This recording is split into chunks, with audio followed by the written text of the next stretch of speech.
हई माटी के शरीर है, माटी में एक दिन जाके मिल जाई। एक एक चीज सरकार चल जाई।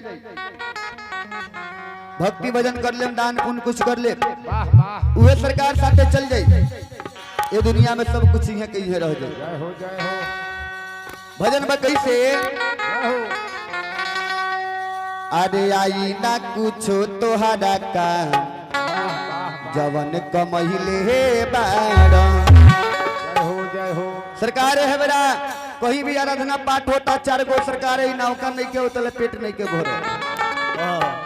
पहले ही फरमाइश मिल गया कि नौका सरकार चाहिए। जय हो। लेकिन गाना के भाव बाकी अरे हरियर टिकुलिया लहरदा कि टिकुली सटल हे बानी।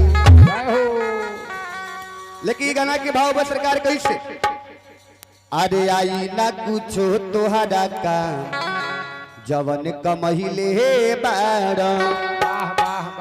कि चोरी बही मानी को के धन जवन गोटैले बाड़ा। अरे चोरी बही मानी को के धन जवन गोटैले बाड़ा। 1 2 3 4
भक्त शिरोमणि प्रिंस कुमार के तरफ से 10 रुपए के दान परमात्मा के दरबार में आई।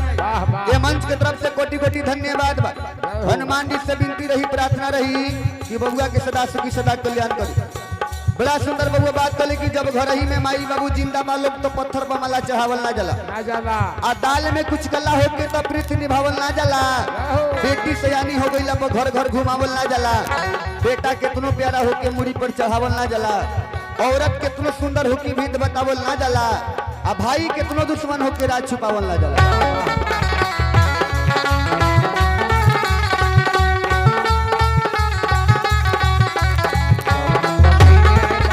अरे चोरी बही मानी को के धन जवन गोटैले बाड़ा।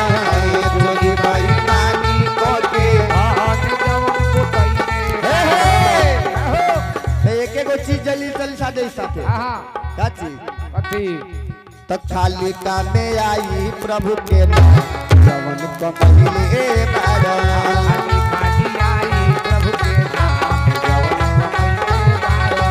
खाली आगे आई हरि के नाम जवन कमहिले बाड़ा।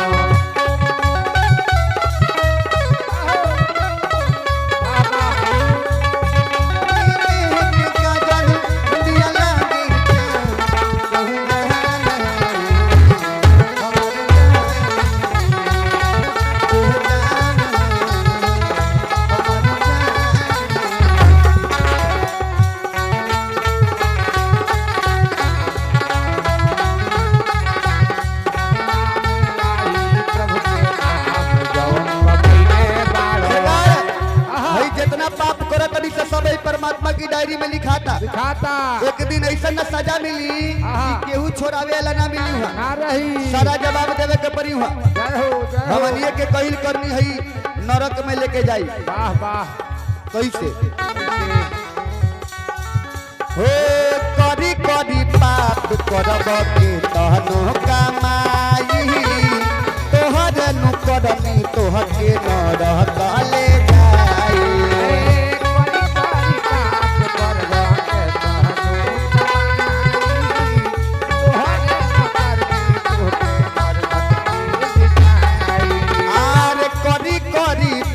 करब के तहनो कमा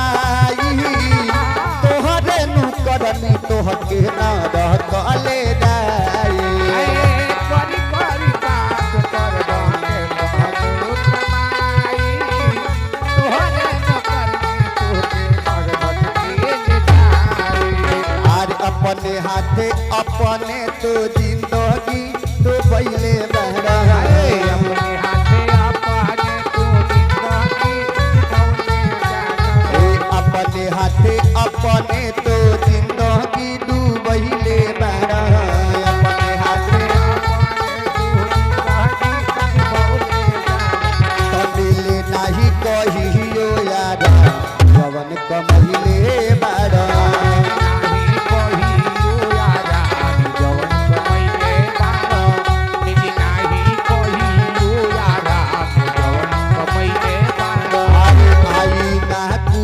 तोहरा का जवन कमहिले बाड़ा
खाली हाथ आयल बड़ा खाली हाथ चल जाइए कुछ लेके ना जाए के कोठा अटारी कुछ जाए नाही साथ हो खाली हाथ आइल बड़ा खाली रही हाथ हो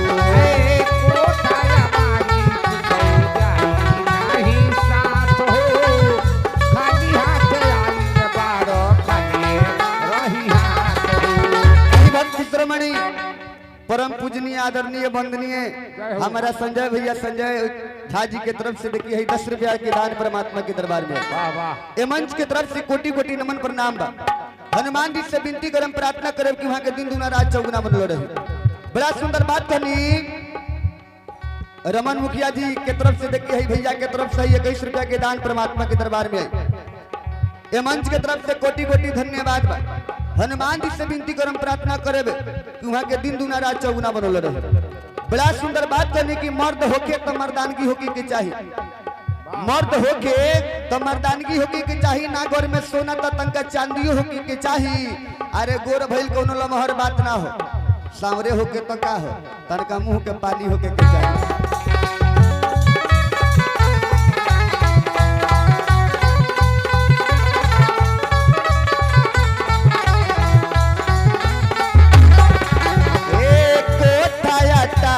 कुछ जाई नाही साथ हो खाली हाथ आइल बड़ा खाली रही हाथ हो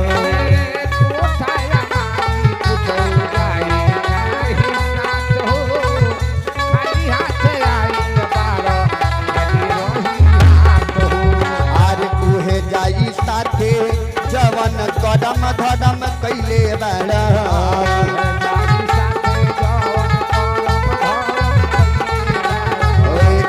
जाई साथे जवन कदम धदम कैले बड़ा जाई साथे बाकी सब हो जाई हारा जवन कमहिले बड़ा